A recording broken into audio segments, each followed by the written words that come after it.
some TM drama is going on. It's getting juicy out there. What's Trackmania without weekly drama? Exactly. And I'm here to bring it. Yeah, right. I don't know why you guys love my random rants, but I'll take it. Okay, so let's talk about it. Let's get into the juicy business. First things first is we're going to be talking about... I just had to show this because this is literally me right now. So there are two topics on mine. One of them is kind of a mix of two, while the other one is something that I am personally, like, not drama, but kind of feeling like an I told you so.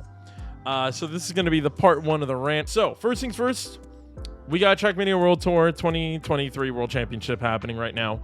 And essentially, an entire year of work is being squished in to one big main event. All the points, everything that people racked up to are working to get to this point that we are here, right? And yeah, like you said, some of the matches were really good. It was a lot of fun to watch. It was awesome to watch, honestly. I got to commentate it. I didn't get put on here. What the heck? Come on, put me on. Whatever. But yeah, so basically, as you can see, global points, right, to get here, to get to this point, okay? And the rest of the teams, a bunch of the teams came from global points and wild card, right? So we are at this point now, right? So we got a lot of competition that happened over the past few weeks, and now it all came down to the wild card. And then from the wild card, we had people play through the group stage or the middle stage. From the middle stage, those who got first place, so Solary, Alliance, Gamers First, and Into the Breach, instantly go to LAN, which is the final stage. Second and third seed from every group had to go through, I guess, a middle bracket. And 4 teams from there move on to LAN. So now we have our 4 teams, which is Solary, Roberts, Into the Breach, Airwalkers, Alliance, Big, Gamers First, Carmine Corp. Funny enough, we're missing a few teams here that you think would have made it. Because if you notice, everyone that's on this list, only a couple are Trackmania Challenger Leagues. So there's a bit of drama that happened there. If you guys don't remember, one team in particular had a player that decided to rant and get upset and got his ass whooped by a team, air quote, I'm not being an asshole, this is me air quoting, a shitty region, and then gets his ass whooped 4-0. You know, it's the shitty region's fault, and it's their fault for making him play at 11 a.m. their time. Oh my god. Wah. And then people go, whoa, what happened to NACS? Why do they suck? Probably because we have to play at 11 a.m. when we're still waking up. We're gamers. We're degenerates. It's hard to wake up and play a video game at full prime focus when the Europeans are chilling and have been warming up and relaxing and getting themselves into competition and playing in the afternoon. And I'm still drinking my coffee to wake up. Said player is now out. Goodbye. So long. Farewell. Not our problem. Go be a content creator. That's as much as I'm going to say. Yeah, anyone that's watching on the Twitch chat, I know it's a little hard to see the Twitch chat if you're watching on YouTube, I mean. But yeah, like, Dummy, Cosmos, and I and one of our other teammates woke up at 5 a.m. to play in a tournament. So I don't want to hear any bullcrap. Anywho, going back to this. So the reason why there's a little bit of drama on this, right? Because I'm very happy for the teams who made it to LAN. But here is where the random rant starts kicking in. One of these teams that made it through the wild card, made it through the middle stage, and made it to LAN is not a regional team and did not make it by global points. This team here, Epos and Razi, came through the Last Chance Qualifier. Okay, so we're gonna jump back a little bit. I had to lead up to it. Yeah, we had a bunch of teams that all had these slots, right? EU regional slots, NA and NCSA regional slots, APAC slots, the shitter region, MEA slots, and then last chance qualifiers. Okay? Now, to explain this, it is, as it said, a last chance. It's your last chance to qualify to get into wildcard to move closer to the World Championship land. One problem, in my opinion, is that... Oh, by the way, there I am. And Toki guy. The problem about this is that, one, it's not region locked. And two, you can team with whoever you want. All the points you worked for in the past 6 regions and the weeks of the league play for Challenger League and Grand League go out the window for this event. Doesn't matter, right? Doesn't matter.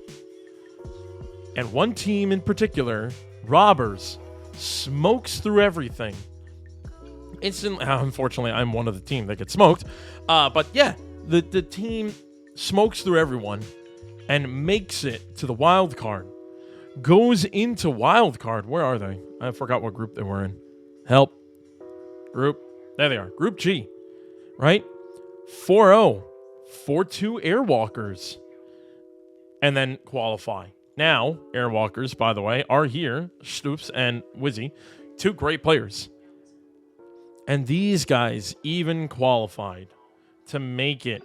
All they had to do was beat Team BPP. And I know a lot of people were excited for Team BPP just because of the fact that, like, Paku was a young kid. And it would have been insane to see someone so young get into LAN, like, on their first year that they can compete. So unfortunate for them. But Robbers still make it. They are going to LAN. Here's where I get angry. What the hell was the point of playing an entire year, training 20 maps, just for a team to show up, play 10 maps, destroy everyone, and go to LAN? Think about it. Think about it. Yeah, mark point. Think about it, right? Anyone could skip the entire season. Anyone could skip the entire season, play in the last chance qualifier, go to LAN, and win. And now everyone else's work, poof, out the window. So, the random rant comes in here. What the fuck is the point of the last chance qualifier? The last chance qualifier, when you read that after 2 stages, 6 regionals we all had to go through, the last chance qualifier should have been basically you take hang on, let's look real quick. Who qualifies, right? Here we go. So we have EU regional spots.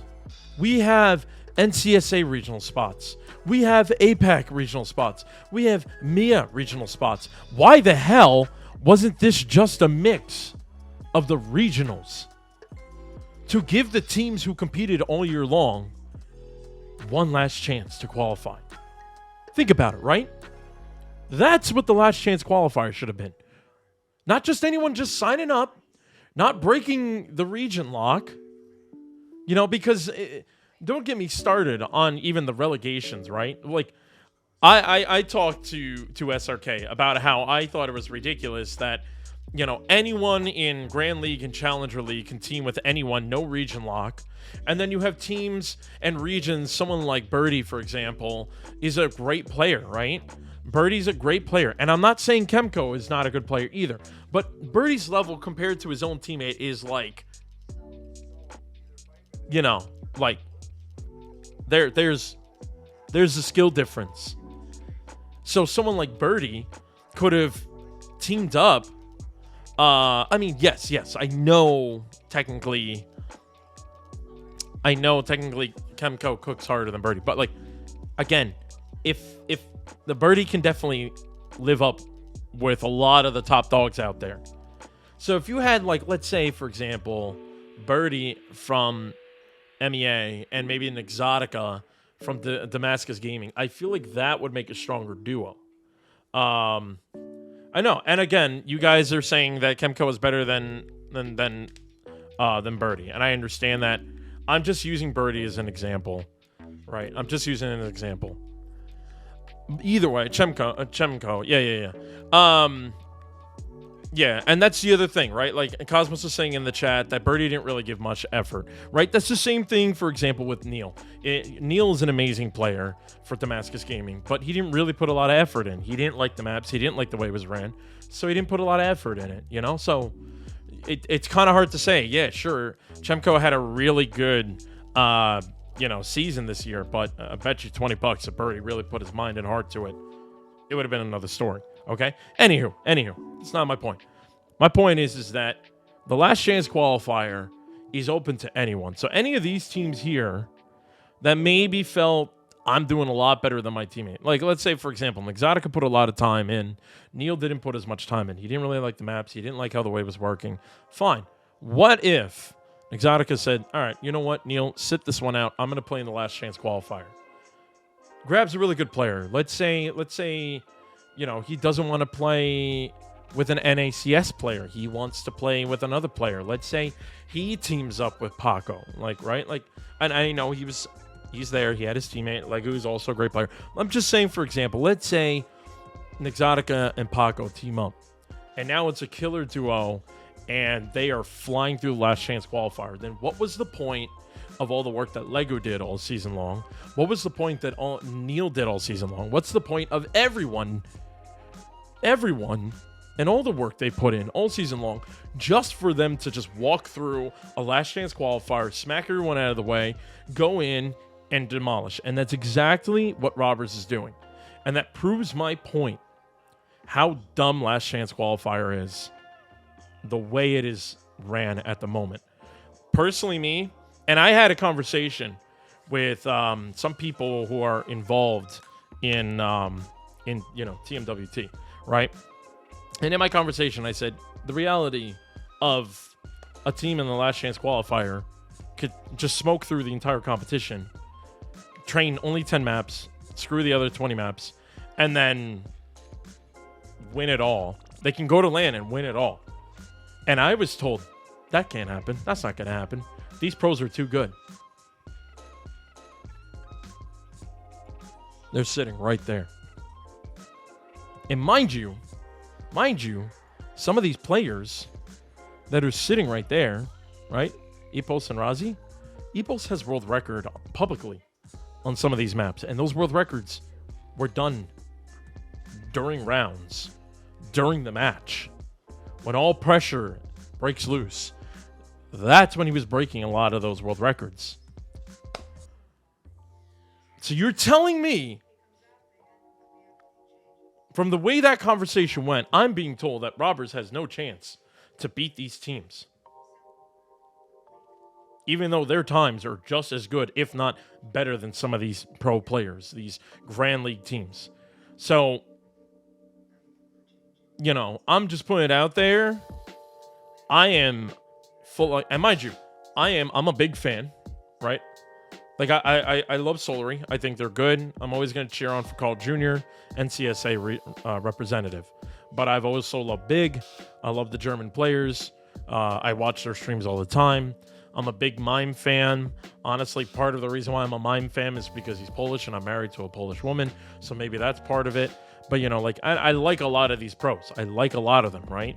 But, of course, I'm going to cheer on for the teams that don't really have French players on them, or, basically everyone I cheer on for are not French players. Nothing against the French. I just like seeing France finally having competition, because mostly France dominates this game, right? So, but I'm really gonna be cheering on for Robbers.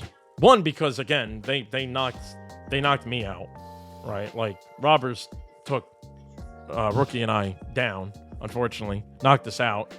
After apparently we had a big upset against B2. Another drama for another day. But anyway, I'm cheering on for Robbers, because the I told you so is cooking, man. It's cooking. It could happen. It's not like Epos and Razi don't have LAN experience. Ipos has taken on these names at other LANs. They have what it takes to beat them. They have what it takes. They could win this whole thing, all from just a last chance qualifier. All right, that's it. That's my rant.